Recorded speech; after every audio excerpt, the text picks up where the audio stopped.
ingiriis oo Soomaali wataa markuu ku soo duulay daraawiish la jabiyay hankii walaadku markuu bashiistay December 1920 markuu iimay u daraabay ee uu ku iishay maantaabuu umbacday halgankii gumaysidiidka ahaa ee Soomaalidu haddii base waxaa la baraarugay markii indhaha lagu dhuftay gumaysigii oo geyigii ku fiday gumaysigii oo hantiyey dagaamo aanu markaas ka hor hawaysan jirin dagaamo dhaaxba fardihii daraawiisheed looga wada geeyay inkastoo halgankii hubaysnaa uu jabkaasi aad u dhaawacay haddana Soomaalida lagama dhex waayin afkaba allaha ka dhigay qaar inta gumaysigii qaayibi waayay ka gilgishay kuwaasoo hal abuurada in kamid ahi ay ugu afdheeraayeen waxaan haddaba maanta halkan ka xusayaa gabyaal maansada Soomaalida magac weyn ku lahaa halgankii aan hubaysnayn ee gumaysiga lagu diidanaana qayb weyn ka qaatay waa gabyaagii weynaa ee Ismaaciil Mire la oran jiray wuxuu Ismaaciil ku jiray maqadimiintii dariiqada magaca dheer ku yeelatay ee geesinimada ku tilmaamay codwade dhab u aaminay dulucda halgankii gobonnimo doonka daraawiisheed ayuu ahaa dagaalyahan weedha hogaamiyuhu ay mar walba la toosnayd shakina aanu ka gelin ayaa lagu yaqin maalmo kadib kolkii ururkoodii la jabiyey waxa uu Ismaaciil u gacan galay ciidan Ingiriis oo badweyn saldhig ku lahaa markii la xirayna darwiishnimada ka sokoo waxaa dambi looga dhigay magaalada Berbera oo waayadaas maamulkii Ingiriiska xarun u ahayd in 14 Maarso sanadkii 1914 uu weerar hubeysan ku soo qaaday isaga oo koox naftoodurayaal ah ammaan duula u ah dhowr bilood hadduu xabsigii Ingiriiska ku silcaayay in la joogtana ay taladu u badan tahay ayaa rag ku haboogtay markaas baa la soo daayay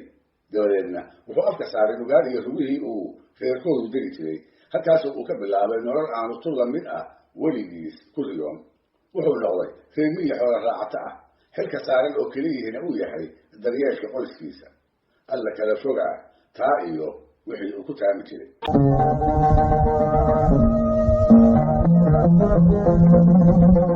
inkastoo uu isku dayay inuu sidaa yeelo oo dadka badan uu isaga daydo haddana Ismaaciil nolosha caynkaasa muddo dheer uu ku socon kari waayey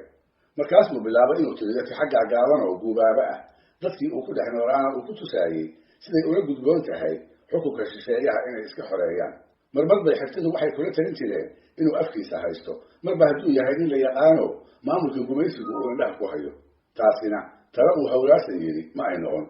maansadii uu tirin jiray xilliyadaas sida ka muuqatana waxaaba lagu murmi karaa inuu ku taamayay inuu abaabulo ururkii daraawiisheed la mabda ah oo gumaysiga dalka ka saara inkastuu waayey hamiga sidaas ah cid ka hoos qaada cid u diyaar ah halgan hubaysan oo hor leh inay cudud u noqoto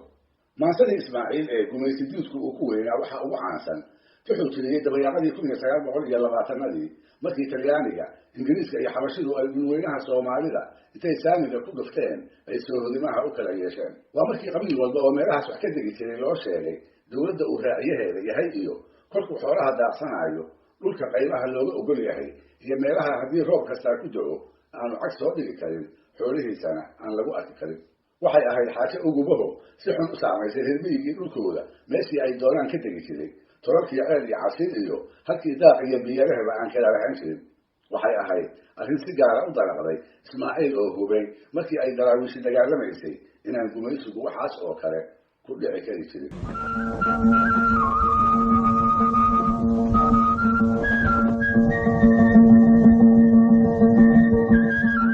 maalin maalmaha ka mid ah ayuu is arkay hala aan tiro badnayn isaga oo ku horeynaya meel aan weligeed bixiyay geed u foofsan meel aan lagu arag geed sare iyo geed hoose waxay haray afka la raacdo waxayse ahayd meesha keliya ee xoogagii kala qaybsaday ay qoladiisa dhulka uga ogolaayeen sidaa darteedna wuxuu ku qasbanaa isaga iyo geediisuba inay meelahaas uun ku ekaadaan runtiina dhulka wuu yaqiino barimadii hayadiga iyo daranta lahaa garab cabrow ayay u jiraan geelase ma geli karo wuxuu ka baqayaa inta seedagoys lagu xukumo inba lagala wareego markaas baa isaga oo dhayga dabanada la haysta waxaa soo agmartay hal uu jeclaayo markab la oran jiray caatana la dilgalla laba indhood oo haddiiba ay ilma buuxisay ayuu la raacay dhab intuu u murugooday ayuu xusuustay muddo aan fogeyn dhulkii baaxadda weynaa ee daraawiish iyo fardaheeda looga wada geegay beledweyne iyo inta badan gobolka Shabeellaha Sare qoraxay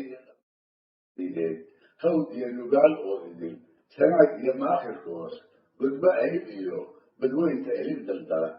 intaas iyo waxaa lagu dhexeeya markii ay ka tegin jireen ayuu garwaaqsaday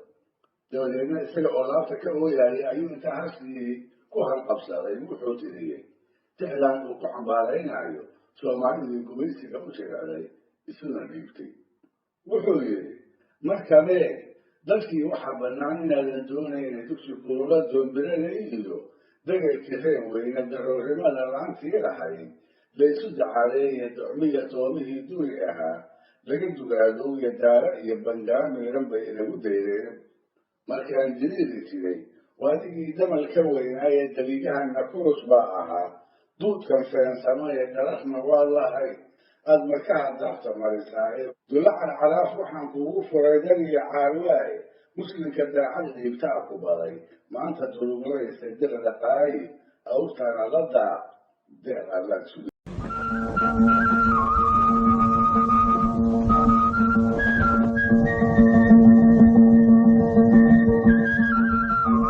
maantaas buu ismaaciilna geeliiba nacay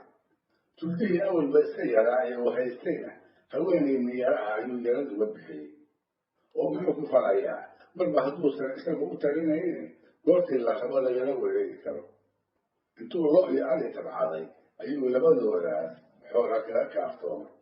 dagaal dambe isaga oo sudcaal ah ayuu la soo joogsaday nin la oran jiray diiriya xiiday intii ay iswaraysanayeen ayuu ninkaasi kala irmaana oo agtooda daaqaaya intuu haruurgaal ka soo buuxiyey buu yidhi adeer caanaha dhan aad sii socotide caanaha geela ma dhamo ayuu ugu jawaabay intuu bilihii dhinaca isaga reexay diiriye oo waxba garan la ayaa kolkaa weydiiyey oo adeer maxaad caanaha geela ku nacday markaasuu isla goobtii wuxuu ka tiriyey tixan guubaabo u maleeyey oo uu soomaalida ku dareensiinayo sida ba-an ee xorriyadoodii loo weysiiyey tixda oo dhan darteed ma wada marin karaynee tuducyadeeda halqabsigana waxaa ka mid ahaa rag ninkii xasagaha ukiyaba hoos ninba u ridee hawraartu ma u wada jirtaa hadalku reer gaare hoog lama qarsado waana taa heertiis loo faqay hawadiisa dhigay geel markii loo habsaday cayne diiriyow haruurka iga qaad yaan huqduu dhiman horweyn moodhan hawd iyo nugaal dabahii goonaayo oo hadal ku siman fooqa wiil ka hindisoonaya hantidiisa iyo waa bilaash hiba nin moodaay diiriyow haruurka iga qaad yaan huqduu dhiman heensaha intaan daba sideen horar ku qaadaayay aan kii hayaba dhaafin jiray kabaha raadnayna hadduun baan hawaasaday sidii habaryartay dhoole diiriyow haruurka iga qaad yaan huqduu dhiman